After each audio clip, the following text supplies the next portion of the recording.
খবর শুনছেন বাংলা সংবাদ থেকে।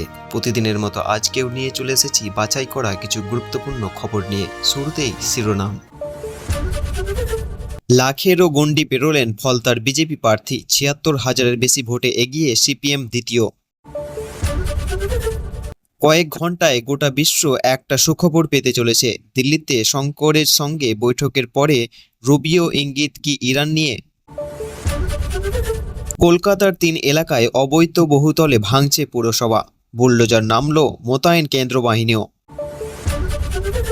কলকাতা পুরসভায় ফাইল চুরি করেছে তৃণমূল, অভিযোগ এনে পুর সচিবের দ্বারস্থ বিজেপি, ভিত্তিহীন বলে জবাব তৃণমূলের। রেহাই মিলবে না এখনই, উত্তর ও মধ্য ভারতে তীব্র তাপপ্রবাহের সতর্কতা। আগামী ৪ থেকে ৫ দিনের মধ্যে ভারী বৃষ্টিপাত পূর্ব ও উত্তর পূর্বাঞ্চলে। কেরলের মনোজ আগরওয়ালকে সচিব পদে নিয়োগ করল কংগ্রেস মুখ্যমন্ত্রী, রাহুলকে পশ্চিমবঙ্গ খোঁচা বিজেপির। সেই গুপ্তঘরের মালিক বড়কে ট্রানজিট রিমান্ডে আনা হলো হাওড়ায়, ভোট পরবর্তী হিংসায় নাম জড়িয়েছে তৃণমূল নেতার। ডিএ নিয়ে আলোচনা করতে মুখ্যমন্ত্রী শুভেন্দুর ডাক শুধু মাত্র ৪ সরকারি কর্মচারী সংগঠনকে, ক্ষোভ অন্যান্য সংগঠনগুলিতে। বদলাচ্ছে নিয়ম, নিয়োগে স্বচ্ছতা এনে দুর্নীতির কালি মুছতে চান শুভেন্দু, স্বাগত বলে তৃণমূলের নিট খোঁচা, কি বলছে অন্যান্যরা? কুণালকে রোগী কল্যাণ সমিতি সদর রাজ্য সরকার করেনি, দাবি মন্ত্রী অগ্নিমিত্রার। তৃণমূল বিধায়ক পাল্টা বলেন, হার্ড কপি আছে।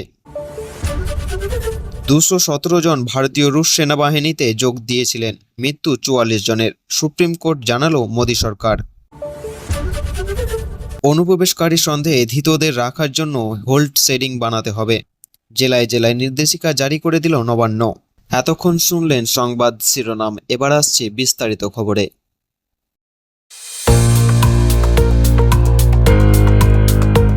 একের পর এক বড় সিদ্ধান্ত উত্তাল বাংলার রাজনীতি। সরাসরি মুখ্যমন্ত্রী প্রকল্প নিয়ে এবার প্রকাশ্যেই প্রশ্ন উঠেছে তৃণমূলের অন্দরমহলে। অভিযোগ, সাধারণ মানুষের ক্ষোভ ঠিকমতো পৌঁছায়নি শীর্ষ নেতৃত্বের কাছে। অনেকের মতে হেল্পলাইন সঠিকভাবে কাজ করলে ভোটের ফল অন্যরকম হতে পারত। ২০১৯ সালের পর দিদিকে বলো কর্মসূচি যেভাবে মানুষের আস্থা জাগিয়েছিল, সেই জায়গায় পৌঁছতে পারেনি সরাসরি মুখ্যমন্ত্রী। অভিযোগ, ফোন করলেও অনেক সময় উত্তর মেলেনি, সমস্যার সমাধানও হয়নি, ফলে ধীরে ধীরে বাড়তে থাকে মানুষের অসন্তোষ। অন্যদিকে অন্নপূর্ণা যোজনা নিয়ে জোর চর্চা শুরু হয়েছে রাজ্য জুড়ে। মন্ত্রী অগ্নিমিত্রা পাল জানিয়েছেন, এখনও নতুন আবেদন করার জন্য কোনো পোর্টাল খোলা হয়নি। সোশ্যাল মিডিয়ায় ঘুরে বেড়ানো নানান খবরকে ভুয়ো বলে দাবি করেছেন তিনি। মন্ত্রী আরও জানান, যারা আগে লক্ষ্মী ভাণ্ডারের টাকা পেতেন তাদের নতুন করে ফর্ম ফিল করতে হবে না, সরাসরি তাদের নাম অন্নপূর্ণা যোজনায় যুক্ত হবে। নতুন আবেদনকারীদের জন্য আলাদা পোর্টাল পরে চালু করা হবে। এদিকে তীব্র গরমে হাঁসফাঁস অবস্থা দক্ষিণবঙ্গে। আবহাওয়া দপ্তরের পূর্বাভাস অনুযায়ী কলকাতা সহ একাধিক জেলায় বজ্রবিদ্যুৎ সহ বৃষ্টির সম্ভাবনা রয়েছে। পুরুলিয়া, বাঁকুড়া, পশ্চিম মেদিনীপুর, বীরভূমে ঝোড়ো হাওয়া থেকে বৃষ্টির সতর্কতা জারি হয়েছে। অন্যদিকে উত্তরবঙ্গে ভারী থেকে অতি বৃষ্টির ভারীর জন্য কমলা সতর্কতা জারি করা হয়েছে।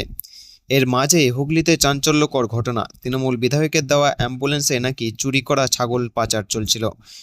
পুলিশের হাতে গ্রেপ্তার ৩ জন। তদন্তে উঠে এসেছে, বকরি ঈদের আগে ছাগল বাড়তি দামের সুযোগ নিতে এই পাচারের ছক কষা হয়েছিল। কলকাতাতেও শুরু হয়েছে নানান অবৈধ নির্মাণের বিরুদ্ধে বড় অভিযান। তিলজলা, কসবা এবং বেলেঘাট বেআইনি বহুতল ভাঙতে নামানো হয়েছে বুলডোজার। এলাকায় মোতায়েন রয়েছে বিশাল পুলিশ বাহিনী ও কেন্দ্র বাহিনী। রাজ্যের রাজনৈতিক মহল থেকে সাধারণ মানুষের মধ্যে সব জায়গাতে এখন একটাই আলোচনা, বাংলার পরিস্থিতি কোন দিকে যাচ্ছে। কলকাতা পুরসভায় এবার ফাইল চুরির অভিযোগ ঘিরে তীব্র রাজনৈতিক বিতর্ক। তৃণমূলের বিরুদ্ধে সরাসরি বিস্ফোরক অভিযোগ তুলেছেন বিজেপির কাউন্সিলর সন্তোষ পাঠক।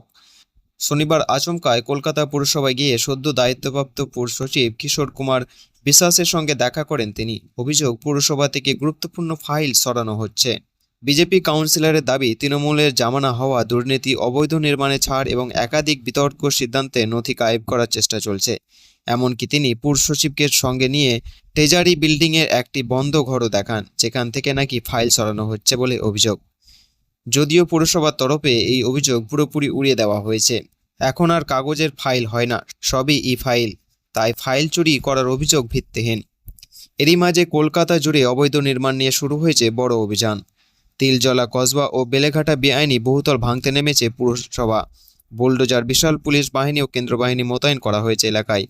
অভিযোগ উঠেছে এই সব নির্মাণের সঙ্গে স্থানীয় তৃণমূল নেতাদের যোগ রয়েছে। রাজ্যের রাজনৈতিক পরিস্থিতি নিয়েও বাড়ছে চাপানোত্তর। এদিকে সরাসরি মুখ্যমন্ত্রী প্রকল্প নিয়ে ক্ষোভের আলোচনা, অন্যদিকে পুরসভা অবৈধ নির্মাণ, দুর্নীতির অভিযোগ, সব মিলিয়ে উত্তপ্ত গোটা বাংলা।